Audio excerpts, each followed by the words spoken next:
live in the studio. Madison. Good evening. There are two contracts being negotiated with the city right now. The battalion chief's contract and the rank and file contract, which represents most firefighters.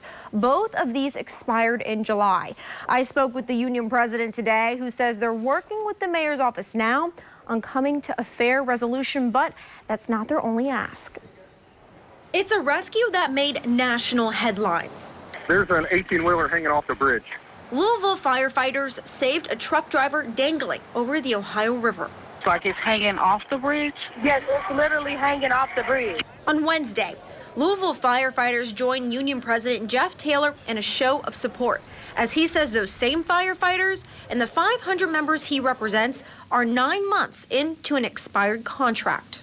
The reason why they're so charged up, frankly, is when you go through an event that they just went through on Friday, you know, any of us that do this job recognizes the dangers that were involved with that. They're asking for an increase in pay in line with the rising cost of living.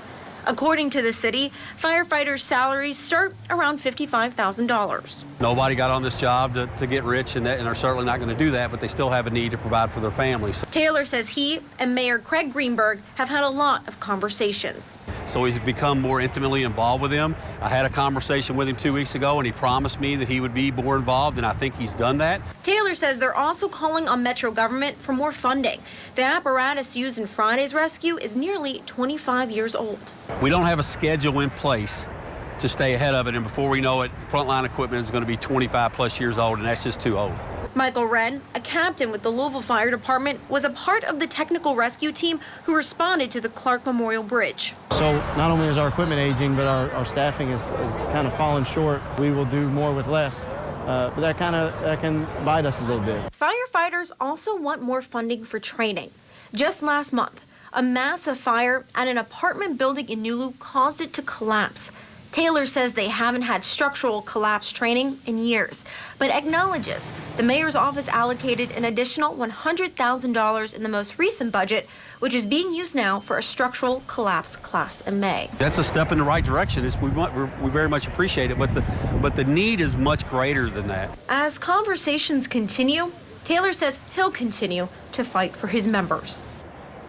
A statement from the mayor's press office reads in part that the mayor values Louisville's heroic firefighters, and they've met nearly all requests made, and they will resolve this through conversations with union leadership. And as for when negotiations will finish, Taylor says the battalion chief's contract is close to being done, but the rank and file may take a little more time.